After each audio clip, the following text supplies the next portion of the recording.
Dhami cabinet की बैठक में हुआ बड़ा फैसला। कैबिनेट की बैठक में 8 प्रस्तावों पर लगी मुहर। लोक तथा निजी संपत्ति अध्यादेश 2024 पर लगी मुहर। भाजपा शुरू करेगी मोदी दगड़ उत्तराखंड चुनाव कैंपेन। लोगों और टी शर्ट की गई लॉन्च। कैंपेन के जरिए घर घर पहुंचाएगी केंद्र सरकार की कल्याणकारी योजनाएं। आगामी लोकसभा चुनाव को लेकर हैट्रिक बनाने के लिए तैयारियों में जुटी है भाजपा महिला मोर्चा 4 मार्च से 3 दिवसीय कार्यक्रम का कर रही आयोजन। लोकसभा चुनाव को लेकर भाजपा महिला मोर्चा की तैयारियां हुई तेज। पूरे प्रदेश में करेंगी नारी शक्ति बंधन कार्यक्रम। मैराथन दौड़ व स्कूटी रैली के जरिए वोट की करेंगी अपील। चारधाम यात्रा को सुगम और सुरक्षित बनाने में जुटा स्वास्थ्य विभाग। बद्रीनाथ केदारनाथ में जल्द शुरू होंगे अस्पताल। इस बार 11 भाषाओं में जारी होंगे एसओपी। और उत्तराखंड में आज भी बिगड़ा रहेगा मौसम। बारिश के कारण तापमान में दर्ज की गई भारी गिरावट। ऊंचाई वाले इलाकों में बारिश और बर्फबारी के आसार। आप देख रहे हैं के न्यूज, खबरों का सारथी। नमस्कार, उत्तराखंड की खबरों में आपका स्वागत है। मैं हूं मनोज मानस और बड़ी खबर के साथ बुलेटिन की शुरुआत करेंगे। रुद्रप्रयाग से अहम खबर सामने आ रही है। केदार घाटी के युवाओं का चक्का जाम देखने को मिला है। यात्रा मार्ग में लोकल युवाओं को रोजगार देने की मांग को लेकर यह चक्का जाम किया गया है। केदारनाथ हाईवे के कुंड में यह चक्का जाम किया गया है। ऊखी मठ ब्लॉक के बेरोजगारों की मांग है कि टेंट, घोड़ा, खच्चर आदि के लिए लोकल युवाओं को प्राथमिकता दी जाए और इसी प्राथमिकता की मांग को लेकर चक्का जाम किया गया है। प्रीपेड काउंटर, इन युवाओं का आरोप है कि प्रीपेड काउंटर जम्मू कश्मीर के ठेकेदार संभाल रहे हैं और लोकल युवाओं को मौका नहीं दिया जा रहा है। युवाओं के जाम से चौपता जाने वाले पर्यटक परेशान नजर आए हैं। आपको बता दें, जाम से राजमार्ग पर फंसे सैकड़ों यात्री वाहन परेशान दिखे। तो युवाओं के द्वारा रोजगार को लेकर चक्का जाम किया गया है और बाहरी लोगों को रोजगार मिलता है जबकि लोकल के युवाओं को रोजगार नहीं मिलता है। ये आरोप युवाओं के द्वारा लगाया गया और इसको लेकर चक्का जाम किया गया है। जाम से राजमार्ग पर फंसे सैकड़ों यात्री वाहन। रुद्रप्रयाग से अहम खबर आपको दिखा रहे हैं। केदार घाटी के युवाओं का चक्का जाम देखने को मिला है। यात्रा मार्ग में लोकल युवाओं को रोजगार देने की मांग की है। केदारनाथ हाईवे के कुंड में यह चक्का जाम किया गया है। आपको बता दें, केदारनाथ यात्रा मार्ग में लोकल युवाओं को रोजगार देने की मांग है इनकी। ऊखी मठ ब्लॉक के बेरोजगारों की मांग प्रदर्शन देखने को मिला है। चक्का जाम किया गया है। टेंट, घोड़ा, खच्चर आदि के लिए लोकल को प्राथमिकता देने की उन्होंने मांग की है। प्रीपेड काउंटर संभाल रहे जम्मू कश्मीर के ठेकेदार युवाओं ने यह आरोप लगाया है, लोकल युवाओं को मौका नहीं दिया जा रहा है।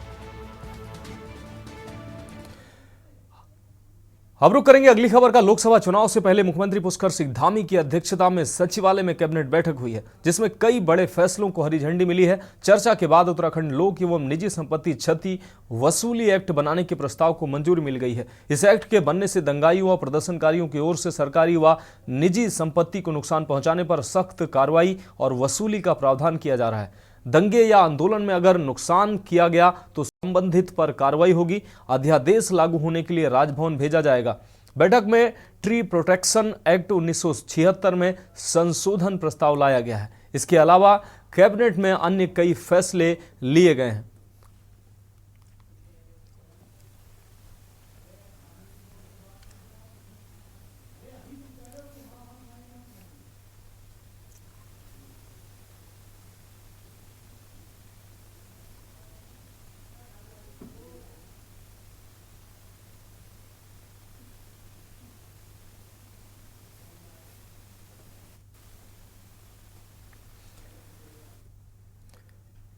अब बात करेंगे अगली खबर के। उत्तराखंड के मुख्यमंत्री पुष्कर सिंह धामी ने लक्सर विधानसभा स्थित ट्रक यूनियन पर आयोजित लाभार्थी सम्मान सम्मेलन में शिरकत की है, जहां उन्होंने केंद्र और राज्य सरकार द्वारा संचालित विभिन्न योजनाओं के लाभार्थियों से संवाद किया है। सीएम धामी ने पीएम आवास योजना, पीएम विश्वकर्मा योजना, उज्ज्वला योजना समेत कई योजनाओं के लाभार्थियों को सम्मानित भी किया है। इस दौरान उन्होंने करोड़ों रुपए की योजनाओं का लोकार्पण और शिलान्यास भी किया है। कार्यक्रम में सीएम धामी के अलावा भाजपा के प्रदेश अध्यक्ष महेंद्र भट्ट, सांसद रमेश पोखरियाल निशंक और पूर्व कैबिनेट मंत्री मदन कौशिक समेत कई भाजपा कार्यकर्ता मौजूद रहे। मंच पर मौजूद पदाधिकारियों ने बसपा और कांग्रेस छोड़कर आए कई कार्यकर्ताओं को भाजपा ज्वाइन कराई गई। मंच से जनसभा को संबोधित करते हुए सीएम धामी ने केंद्र और राज्य सरकार की तमाम उपलब्धियां भी गिनवाई हैं।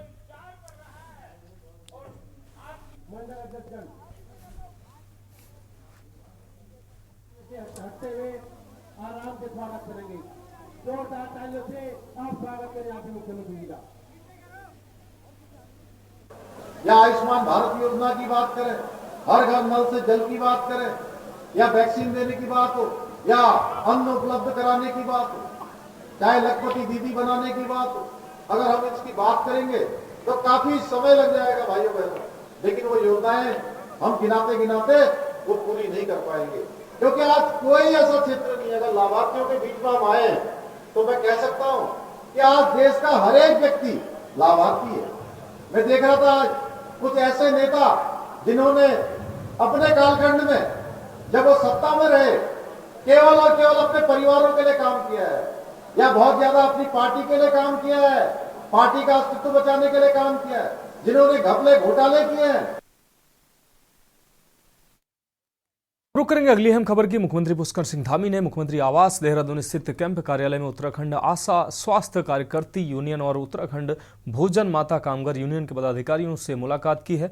आपको बता दें, मुख्यमंत्री से मुलाकात के दौरान यूनियन के पदाधिकारियों ने अपनी विभिन्न मांगों के संबंध में विस्तार से जानकारी दी है। इस पर मुख्यमंत्री ने उनकी मांगों पर नियमानुसार आवश्यक कार्रवाई करने का आश्वासन भी दिया है।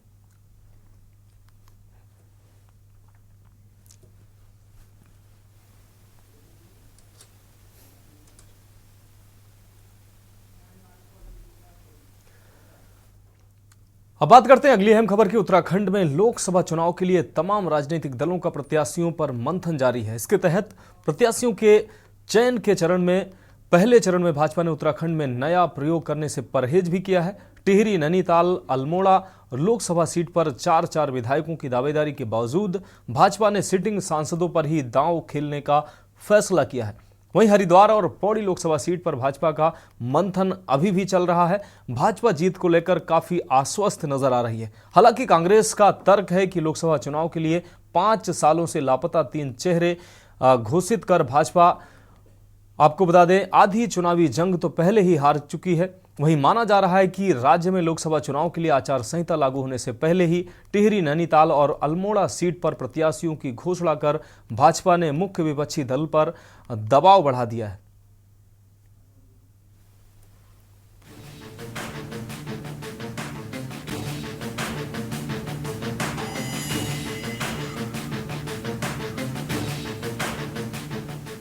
लोकसभा चुनाव के लिए समय बेहद कम है और यही वजह है कि तमाम राजनीतिक दलों का प्रत्याशियों पर गुणा भाग का सिलसिला भी शुरू हो गया है।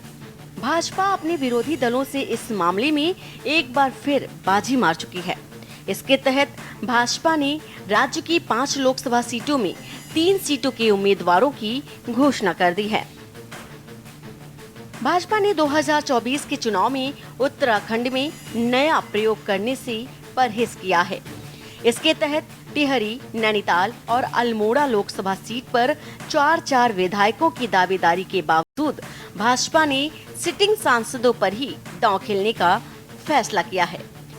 वहीं हरिद्वार और पौड़ी लोकसभा सीट पर भाजपा का मंथन भी चल रहा है।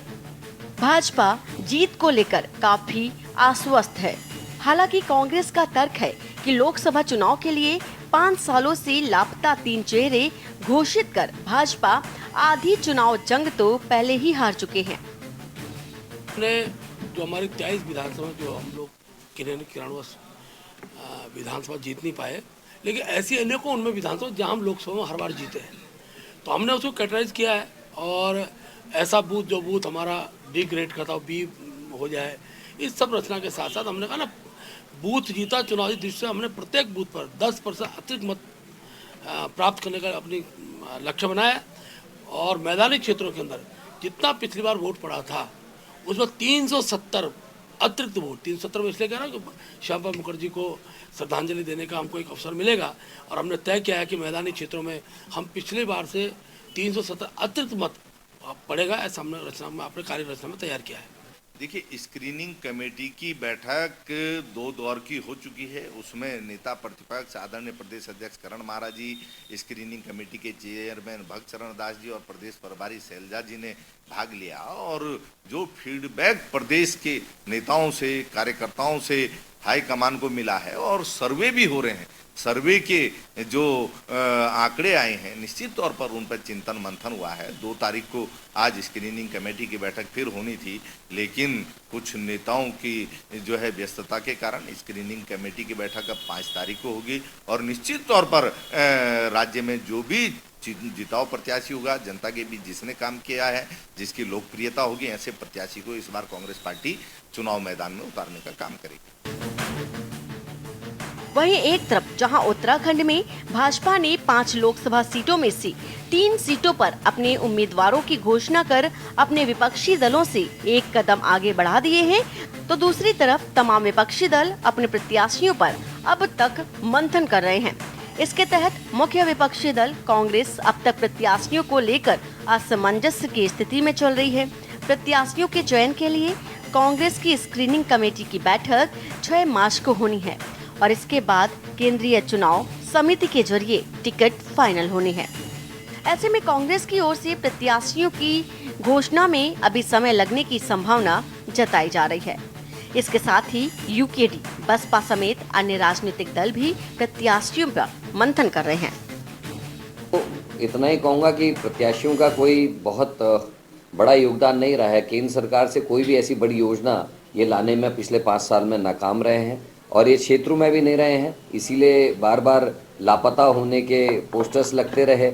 उसके अलावा G20 की जब मीटिंग हुई, उसमें जब गांव में G20 की टीम को ले जाने का मौका आया तो एक नया गांव जो है बसाया गया, उसको अच्छे से सजाया गया, संवारा गया। जो सांसदों को एक एक गांव गोद लेने थे, उनमें से एक भी गांव इस लायक नहीं था कि वहां G20 की टीम को ले जाया जा सके। तो इससे इनका रिजल्ट पता चल सकता है। और सरकार को और बीजेपी को लगातार ये कहना पड़ा है कि सांसद और विधायक अपने क्षेत्रों में जो है लोगों के घरों में रात्रि विश्राम करें, लोगों से अपना कनेक्ट बढ़ाएं। तो ये भी समझा जा सकता है कि चाहे कोई भी हो, 5 सांसदों में कोई भी हो, अपने क्षेत्र में सक्रिय नहीं था। जनता पार्टी ने जो अपने सांसदों को पुनः प्रत्याशी बनाया है, वो सभी सांसद अपने क्षेत्र में लोकप्रिय हैं और लगातार पार्टी के विस्तार में, पार्टी की लोकप्रियता के लिए काम कर रहे हैं। उन्होंने केंद्र की योजनाओं को और प्रदेश की सरकार की योजनाओं को जन जन तक पहुंचाने का काम किया है। इसीलिए जो सर्वे में है, उनको काफ़ी संख्या में लोगों का आशीर्वाद प्राप्त था। सर्वे उनके पक्ष में था। उनकी लोकप्रियता इस बात की साबित करती है कि उन्हें टिकट दिया गया है। केंद्र नेतृत्व ने बहुत सोच समझकर उनको प्रत्याशी बनाया है। ये सारे प्रत्याशी हमारे भारी बहुमत से जीतने वाले हैं। कांग्रेस के पास न कोई सवाल है, न कोई जवाब है। वो रटी रटाई बात करती है और उनको चुनाव में लड़ने के लिए जब प्रत्याशी नहीं मिल रहे हैं तो भारतीय जनता पार्टी के प्रत्याशियों की लोकप्रियता को देखकर बौखला गए हैं। ये पेपर वर्क चल रहा है हमारी टीम आजकल में घोषित हो जाएगी 5 लोकसभा सीटों पे और जल्दी हमारी संसदीय बोर्ड की बैठक होगी, उसमें तय करा जाएगा। फॉर्म मांग दिए हमने लोगों से, कैंडिडेट जिनको लड़ना है वो फॉर्म भर के भेज रहे हैं और संसदीय बोर्ड में रखेंगे, उसके बाद डिक्लेयर कर देंगे उसका। हम देख रहे हैं कि टिहरी लोकसभा की जो सांसद हैं राज्य लक्ष्मी शाह जी, उन्होंने पिछले 10 वर्षों में ना तो जनता के बीच जाकर के कोई ऐसा काम किया जिससे जनता को लाभ पहुंचता हो, ना ही वो अपनी सांसद निधि ही खर्च कर पाई, जिसका समस्त अखबारों और टीवी के चैनलों में बार बार जिस पर प्रश्न चिन्ह लगे। और कहीं ना कहीं जनता से दूरी बनाए रखना उनके स्वभाव में भी है, क्योंकि वो राजशाही परिवार से आती हैं। तो कहीं ना कहीं ये कहा जा सकता है कि टिहरी लोकसभा में भारतीय जनता पार्टी द्वारा, अगर हम केंद्र के संगठन ने जो ये टिकट उनको किया है, ये टिहरी लोकसभा की जनता के साथ एक माहौल है, मजाक है, अन्याय है और मैं इसको दुर्भाग्यपूर्ण कहूँगा। कुल मिलाकर लोकसभा चुनाव की आचार संहिता की घोषणा कभी भी हो सकती है। ऐसे में विपक्षी दलों की ओर से अब तक प्रत्याशियों पर मंथन से विपक्षी दलों के चुनाव की तैयारियों पर सवाल उठ रहे हैं, जबकि भाजपा अपने 195 उम्मीदवारों की पहली सूची जारी कर अपने विरोधी दलों से एक कदम आगे निकल गई है। सवाल है कि आखिर क्यों विपक्ष अब तक अपने प्रत्याशियों की घोषणा नहीं कर पाया है। सवाल ये भी है कि क्या हरिद्वार सांसद डॉक्टर रमेश पोखरियाल निशंक और पौड़ी सांसद तीरथ सिंह रावत का टिकट संकट में है। देखना होगा कि 24 का दंगल किसको जीत का स्वाद चखाता है और किसको हार से सामना कराता है। Special report Uttarakhand desk. Uttarakhand की खबरों में वक्त एक ब्रेक का है, जल्द हाजिर होंगे। ब्रेक के बाद उत्तराखंड की खबरों में एक बार फिर से आपका स्वागत है। रुक करते हैं अगली खबर का। ब्लॉक कोटाबाग के सुरपुर चकलुआ गांव में एथेनॉल प्लांट के मानकों की जांच को लेकर धरने पर बैठे ग्रामीणों को कांग्रेस से नेता प्रतिपक्ष यशपाल आर्य ने अपना समर्थन दिया है। कालाढूंगी में गांव बचाओ संघर्ष समिति के बैनर तले सुरपुर गांव में लगने वाले एथेनॉल प्लांट के मानकों की जांच को लेकर दीनदयाल पार्क कालाढूंगी में ग्रामीणों का धरना लगातार जारी है। आपको बता दें, यह धरना लगातार 18वें दिन भी जारी रहा।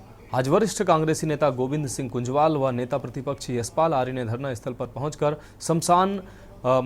शासन एवं प्रशासन से स्थलीय निरीक्षण कर मानकों की उच्च स्तरीय जांच कराए जाने की मांग की है। इस अवसर पर नेता प्रतिपक्ष यशपाल आर्य ने कहा कि वह इस संबंध में मुख्यमंत्री से बात कर एथेनॉल प्लांट के मानकों की उच्च स्तरीय जांच करने की मांग भी करेंगे।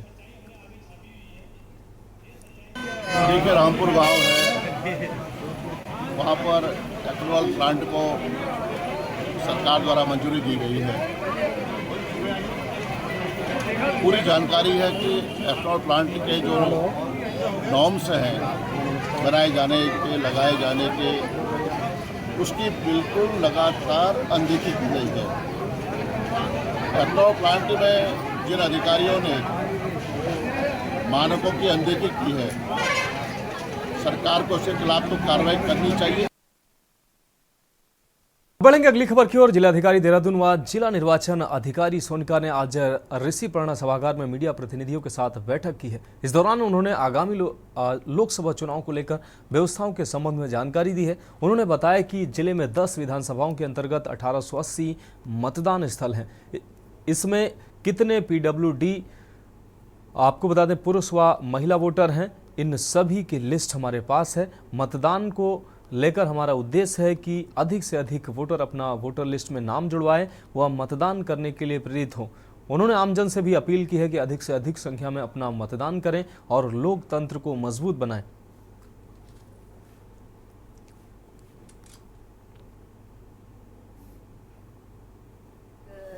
जनरल ब्रीफिंग सेशन था जिसके अंदर हम लोग आपको सूचना दे रहे थे कि किस तरह से अब आगामी जब चुनाव डिक्लेयर होंगे उसके बाद से हम लोगों की क्या क्या व्यवस्थाएं हैं, और उसी के क्रम में आज सभी लोग आए हैं।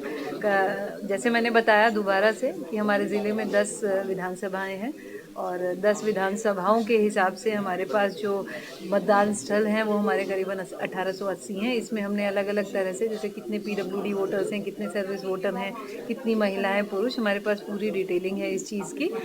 हम लोग स्वीप की एक्टिविटीज़ काफ़ी कर रहे हैं और प्री जो इलेक्शन होता है यही हम लोग कार्य करते हैं कि मैक्सिमम से मैक्सिमम लोग अपना नाम वोटर लिस्ट में जुड़वा लें और प्रेरित हो जाएं कि हाँ भाई हमें मतदान करना है। तो मैं इस माध्यम से भी यही सभी को कहना चाहूँगी कि सब लोग अपने मतदान का ज़रूर प्रयोग करें। अब बढ़ेंगे अगली खबर की ओर। धून पुलिस ने शहर से लेकर देहात तक सत्यापन अभियान चलाया है। इस दौरान किराएदारों का सत्यापन नहीं कराने वाले 324 मकान मालिकों के चालान भी किए गए हैं। इनसे 32,40,000 रुपए का जुर्माना भी वसूला गया है। डोर टू डोर जाकर पुलिस ने 3064 लोगों का सत्यापन कर जानकारी एकत्रित की है। एसएसपी अजय सिंह ने बताया कि सत्यापन अभियान लगातार चलाया जा रहा है।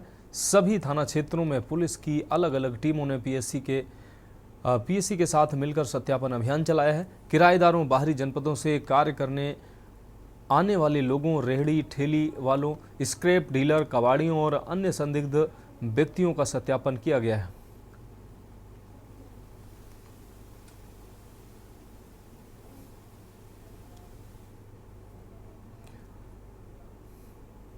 अब रुक करते हैं अगली खबर का। नगर निगम देहरादून के 100 वार्डों में से हाल ही में बने नए वार्डों में स्ट्रीट लाइटों की कमी देखी जा रही है, जिसको लेकर नगर निगम कमिश्नर गौरव कुमार ने बीते दिनों इसकी समीक्षा की। उन्होंने बताया कि 10,000 स्ट्रीट लाइटों की आवश्यकता थी, जिसमें से 5,000 स्ट्रीट लाइटों को सप्लाई किया जा चुका है। शेष 5,000 स्ट्रीट लाइटों को वेंडर कंपनी के द्वारा फील्ड पर लगा दिया जाएगा।